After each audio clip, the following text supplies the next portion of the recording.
오늘 드릴 말씀은 에베소서 4장 17절로 24절까지의 말씀입니다. 오늘 새 사람을 입어라.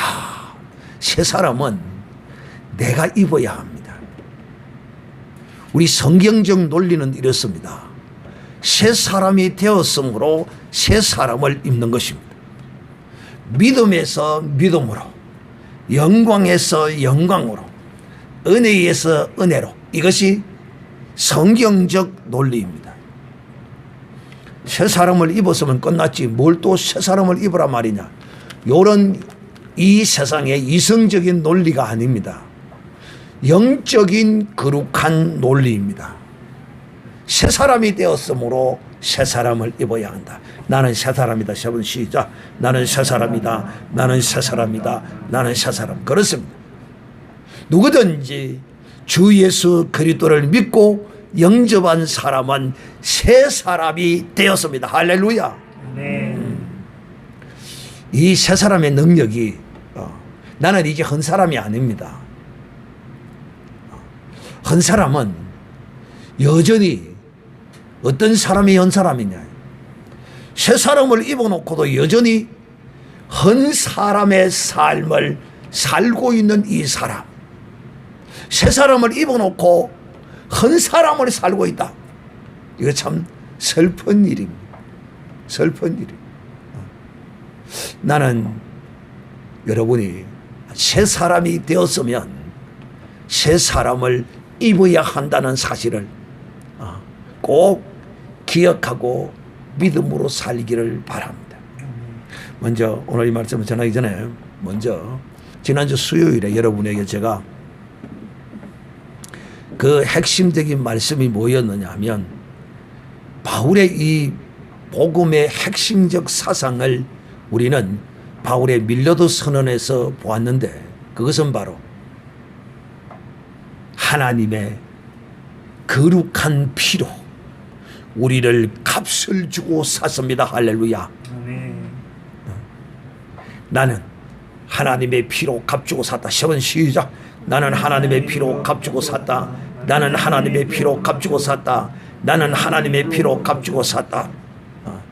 오늘날 교회 안에서 이것을 오해하는 사람이 너무 많아.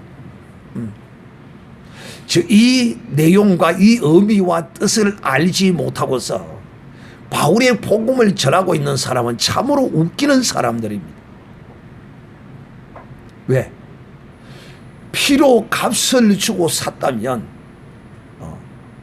도대체 그 피로 값을 주고 샀다는 뜻이 무슨 뜻인가? 이것을 우리가 바로 알아야 합니다. 바울은 이것을 바로 알았기 때문에 하나님의 거룩한 자녀 한 사람 한 사람이 하나님의 피로 값을 주고 산 사람이라는 걸 알았기 때문에 바울은 그들에게 사기를 칠 수가 없었어요. 그들을 속일 수가 없었어요.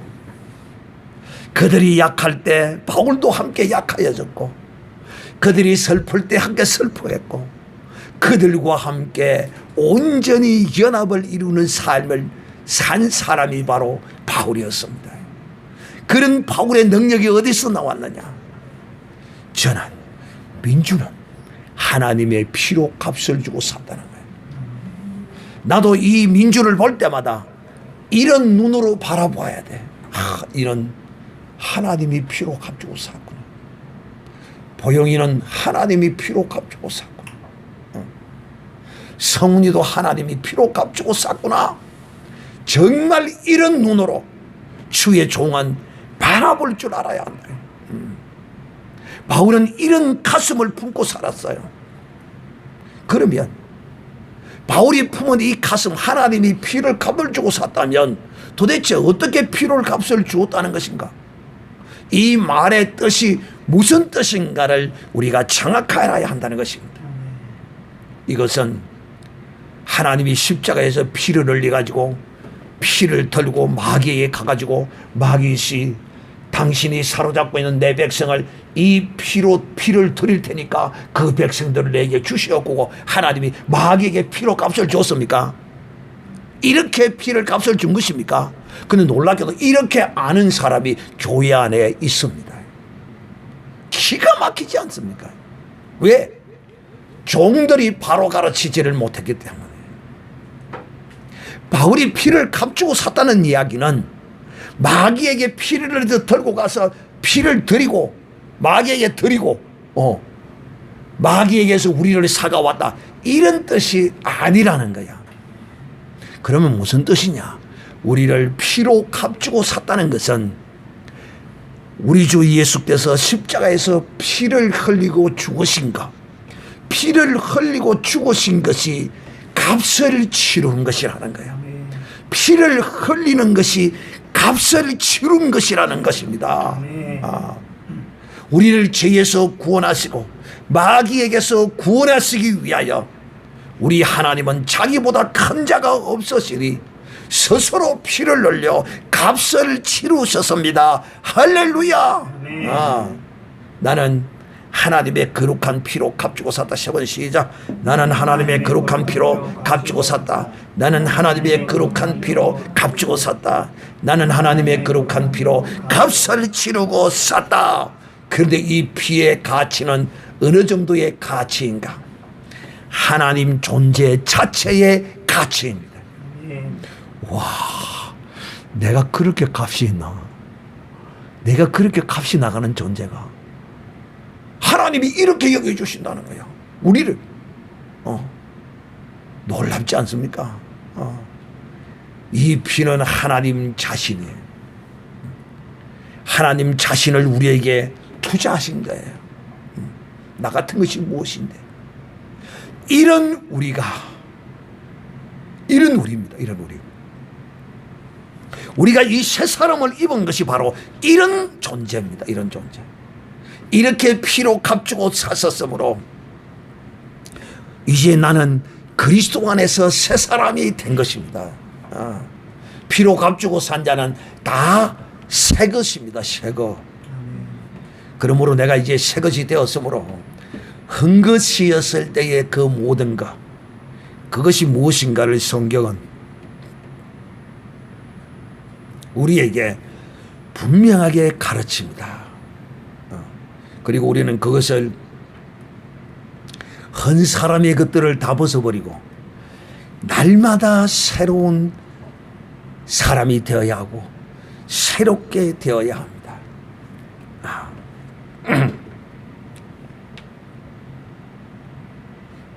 그러므로 내가 이것을 말하는 것은 무엇 때문에 내가 이것을 말하느냐?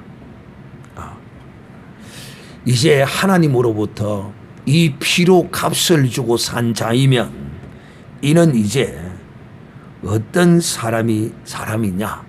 이제는 이방인이 아닙니다. 이제는 마귀의 자녀가 아닙니다. 하나님의 자녀가 된 것입니다. 그러므로 이제는 우리의 마음에 허망한 것을 쫓아서 행해서는 아니 됩니다. 이 세상 이방인들은, 마귀의 자녀들은 다 허망한 것을 쫓아서 삽니다. 그들이 추구하고 그들이 행하는 것을 보십시오. 다 허망한 것들 뿐입니다. 그러나 우리는 주 예수 그리스도 안에서 이제 새 사람을 입었기 때문에, 새 사람이 되었기 때문에 허망한 것을 쫓지 아니하고 정말 우리에게 유익한 것, 생명의 것들을 쫓아서 우리가 행해야 하는 것입니다. 새 사람은 이 한 사람의 어떠함을 쫓아서 사는 사람이 아닙니다. 왜 이 한 사람은 허망한 것을 쫓아서 행할까요? 여러분이 이방인이었을 때에 여러분은 허망한 것들만을 쫓았어요. 왜 그럴까요? 그 이유가 성경은, 사도 바울은 우리에게 분명히 말합니다. 첫째는 총명이 어두워져서 그렇다는 것입니다. 총명이 어두워졌다. 총명이 어두워졌다는 것은 지혜가 없다는 말과도 같기도 하고. 왜? 지혜의 근원은 하나님이십니다. 그렇기 때문에 허망한 것을 쫓을 수밖에 없다. 총명이 없으니까 이것이 허망한 것인지 아닌지를 모릅니다. 그냥 양떼가 가는데 양떼들은 그냥 앞에 누구가 가니까 그냥 무조건 그냥 우고 따라가는 겁니다. 내가 이 지금 이렇게 가는 길이 옳은 건지 뭔지도 모르고 그냥 우고 따라가는 거예요. 우리의 인생들이 다 이와 같아요. 그저 놈들이 그냥 제사 지내니까 막 그저 제사 지내니까 또 그냥 제사 지내고 그 허망한 짓을 하는 거야. 놈들이 담배 피우니까 저 담배 피우네. 그러면 뭐 담배 안 피워보자. 처음에는 빨아보면 기침이 나고 썩고 이상하거든. 그게 정상이에요. 그런데 총명이 어두워지니까 그렇게 하는 것이 옳은 줄 알고 두 번하고 세 번하고 보는 게 그것이 이제는 자기에게 쾌락이 되어지는 거예요. 쾌락이. 코미디언 이주일이 죽을 때에 얼마 전에 말했습니다. 죽기 전에 이렇게 말해요. 담배 독약입니다. 독약. 이주일이 죽었습니다. 왜? 총명이 어두우니까 이 담배가 자기를 죽이는 줄을 모르고 그 짓을 하는 거야. 지금 한국 땅에 이 빨갱이들이 설치는 나라가 되다 보니까 지금 어떤 일이 벌어지고 있느냐면 마약이 그냥 지금 통용되고 있어요. 우리의 주위에 너무도 가까이 와 있어요. 총명이 어두워지니까 그냥 막연하게 사람들이 그 마약 하는 게 좋은갑다. 그런데 그걸 하고 나면 이제 치명적인 고통이 그에게 따라오는 것입니다. 이런 허망한 거, 이 마약이야말로 얼마나 허망합니까? 또 그것뿐입니까? 국가라는 것이 카지노 노름하는 장소를 허가를 내서 지어서 많은 사람들이 거기서 재산을 탕진하고 허망하게 지금 돌아가고 있어요. 요즘은 경기가 안 좋으니까 사람들이 좀 적다 하더니만 전에 좀 지금은 제약을 많이 가하고 있어요. 좀 덜하다 그래. 전에는 그게 활성화가 될 때는요, 주위에 전당포나 그런 전당포는 다 생기고 거기서 재산을 잃고 탕진하고 죽는 사람도 있고 허망한 인생이 되어버린 사람들이 한둘이가 아닙니다. 예수의 영이 들어오면 새 사람을 입으면 총명해집니다. 총명해져요. 멍청해지지 않는다 이 말입니다. 헌 사람이 그것이 총명한 사람인 줄 착각하는데 결코 헌 사람이 총명한 사람은 아니다는 사실을 우리가 분명히 알아야 합니다. 총명이 어두워져서 허망한 것을 쫓는 것입니다. 두 번째, 왜 허망한 것을 쫓느냐? 두 번째, 무지해서 그렇습니다. 무지해서. 무식해서 그래. 무식해서 그렇다니까. 무식하니까 반미를 하는 거야. 무식해서 반미하는 거야. 무식해서. 지금 반미한 대한민국의 지금 결과가 무엇인지를 주한미군 철수에 목숨을 걸었던 자가 지금 미국을 방문해서 철저하게 지금 당하고 있지 않습니까? 이 나라를 지금 거들내고 있습니다. 무지하니까 반미를 하는 거야. 아는 자는 반미를 안 해요. 사랑하는 형제들이요, 무지하기 때문에 허망한 것을 쫓습니다. 술을 마십니다. 무지해서 그래요. 나이트클럽에 가서 제비 분양을 받습니다. 강남 갔다가 돌아올 때 나이트클럽에 가든지, 강남을 가서 돌아오지도 않는 제비를 찾아서 나이트클럽에 가서 그 짓을 무지해서. 노름, 여러분, 노루머리가 돈을 딸기라고 생각하냐. 카지노? 그 사람들이 오는 손님에게 돈을 주어서 논 팔아서 지금 카지노 하는 사람들입니까? 이 어리석은 인생이야. 무지해서 그래. 무지해서. 얼마나 무지한지 인생이요. 자기가 가는 이 길이 사망의 길인지도 모르고 가는 거예요. 사망의, 여러분, 짐승 돼지도요, 주인이 팔아서 도살장에 들어가는 줄을 알고요, 그도 죽음에 대하여 눈물을 흘리고 가기를 싫어하는데 이 인생은 그렇지를 않아요. 얼마나 무지한지. 사망을 향하여 하살같이 달려가는 것이 바로 이 인생입니다. 무지해서가 무지. 왜 허망한 것을 쫓느냐? 세 번째, 마음이 굳어서 그렇다요. 마음이. 사랑하는 형제들이요, 왜 인생의 마음이 굳어졌을까요? 이 인간의 마음이 굳어지게 한 그 재료가 무엇일까요? 인간의 마음이 왜 굳어졌을까요? 죄 때문입니다. 죄 때문에 이 인간의 마음이 굳어졌어요. 그러나 사랑하는 형제들이요, 여러분은 이제 주 예수 그리스도 안에서 이 굳어진 마음이 이제는 부드러워졌습니다. 할렐루야. 내 마음은 부드러워졌다. 세 번 시작. 내 마음은 부드러워졌다. 내 마음은 부드러워졌다. 내 마음은 부드러워졌다. 그렇습니다. 왜? 내 마음이 왜 부드러워졌습니까? 에스겔서 36장에 기록되지 않습니까? 왜 내 마음이, 여러분의 마음이 부드러워졌어요?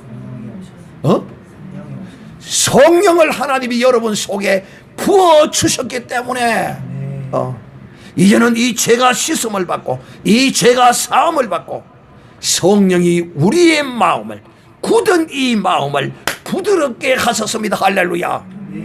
그래서 전에는 죄를 용서하는 것이 어려웠지만은, 어려운 것이 아니라 용서하려고 하는 마음조차도 없고 그런 것도 없었잖아요. 더 원수를 맺고 더 원수를 갚아야 되겠다는, 원수 갚고자 하는 마음이 여러분 속에 있었으나 이제 주 예수를 믿고 나니 원수를 맺어야 되는 것이 아니고 용서해야 된다는 마음이, 이게 부드러워졌기 때문에 그런 거야. 용서해서 부드러워진 것이 아니에요. 부드러워졌기 때문에 용서해야 된다는 것을 알고 용서하는 거예요. 사랑하는 형제들이요, 마음이 굳어지면요, 허망한 것을 쫓아갈 수밖에 없어요.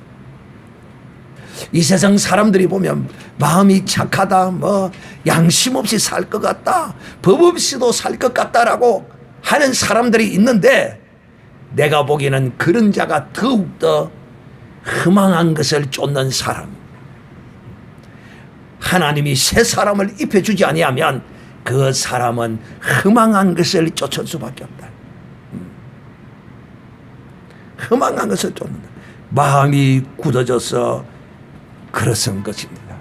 허망한 것을 쫓는 그런 이유는 세 가지입니다. 이 세 가지 때문에 허망한 것을 쫓아갑니다. 저는 여러분이 진실로 이제는 주 예수 그리스도 안에서 이런 헌 사람의 이런 모습들을 여러분은 이제 지나간 추억의 사람으로 여러분이 기억하기를 바랍니다.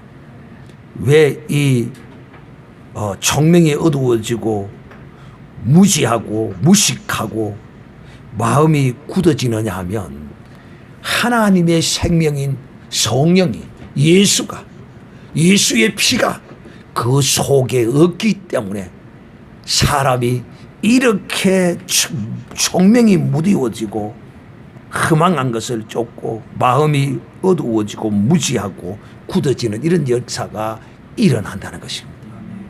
거룩한 감각이 무디워진 사람, 전혀 죄에 대하여 의식하지 않습니다. 그러나 예수 그리스도를 믿으면 이 거룩한 감각이 살아납니다. 이처럼 허망한 것을 쫓고 방탕하게 살아갈 수밖에 없는 이유가 바로 뭐냐 하면 감각이 무디워졌다는 게, 거룩한 감각이 무디워진 거야. 그런데 새 사람을 입으면 이 거룩한 감각이 살아납니다. 나는 거룩한 감각이 살아났다. 3번 시작. 나는 거룩한 감각이 살아났다. 나는 거룩한 감각이 살아났다. 나는 거룩한 감각이 살아났다. 무디어져 있는 저들과는 나는 전혀 다른 존재가 됩니다. 자, 험한 것을 쫓고 감각이 무디워지게 되면 이 사람은 오직 자기의 욕심을 쫓아서 행합니다. 자기의 욕심, 이 방탕과 음행과 이런 것들이 전부 다 자기의 욕심 때문에 그런 욕심, 방탕, 간음, 술 취함, 또 노름, 뭐 이런 온갖 것들이 다 방탕한 것들 아닙니까? 욕심 때문에 욕심, 이런 욕심. 그런데 이제 주 예수 안에서는 이것이 욕심이구나 하는 것을 성령께서 그 감각이, 거룩한 감각이 살아나서 이 욕심을 절제합니다. 그래서 우리 그리스도인들은 참 하나님이 내게 주신 것 외에 더 이상을 품지 않으려고 애쓰고 힘씁니다. 이것이 바로 새 사람을 입는 모습입니다. 새 사람을 입는 모습. 새 사람을 입은 사람은 이 욕심을 버립니다. 내게서 싹 트는 이 욕심을, 새 사람을 입지 않은 사람은 그 욕심을 자꾸 키웁니다. 그런데 새 사람을 입은 사람은 이 욕심을 잘라냅니다. 이 욕심이야말로 정말 허망하고 무지하고 방탕한 자가 행하는 것이 이 욕심입니다. 새 사람은 욕심으로 행하는 사람이 아닙니다. 우리는 이제 예수 그리스도 안에 있습니다. 온전히 거룩한 분, 온전히 거룩한 자 예수 그리스도 안에 이제 우리가 있다는 사실을 기억하는 사람은 새 사람을 입을 수밖에 없다. 이거는 누가 입혀주는 것이 아니에요. 내가 이 새 사람을 입어야 돼요. 날마다 입어야. 온갖 더러운 것을 욕심으로 행하던 것을 벗어버리는 것입니다. 우리는 그리스도 안에서 예수 그리스도가 진리 안에 있은 것 같이 우리도 진리 안에서 듣고 배우고 했으므로 이제 지난 옛 사람의 유혹의 욕심을 따라서 이제 우리는 사는 것이 아니라 그 구석 옛 사람의 어떤 그 사람을 쫓아서 행하는 것이 아니라 그 사람을 날마다 벗어버리고 오직 심령으로 새롭게 되어 하나님을 따라서 의와 진리의 거룩함으로 지으심을 받는 새 사람을 입어라. 즉 하나님의 말씀을 따라 순종하고 사는 이 삶이 새 사람을 입는 사람입니다. 우리의 성정은 어떻습니까? 날마다 근심하고 걱정하고 염려하고 우리의 심정은 어떻습니까? 불신하고 의심하고 이거 버리는 겁니다. 이걸 버리는 거예요. 하나님을 따라 의와 진리의 거룩함으로. 의와 진리. 의는 뭡니까? 옳은 것. 하나님의 말씀만이 옳은 것이며 우리가 주께로부터 받은 그 가르침만이 참 옳은 것입니다. 나는 옳은 것이 없어요. 나는 옳지 않아요.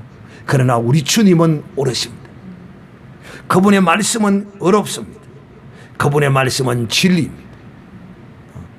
주 예수 그리스도로 여러분이 순종하고 용서하면 용서하고 의심하지 말라면 의심하지 말고 감사하고 살고 내가 왜 불평하지?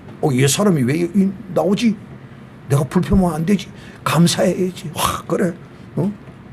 하나 받으면 아이고 왜 이거 하나밖에 안 주는 데가 아니고 아이고 이 하나라도 주셨으니 감사합니다.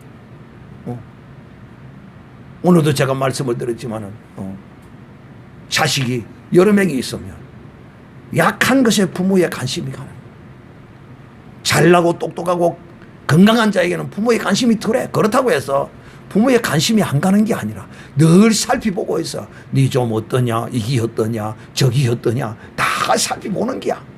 이리저리 묻는 거.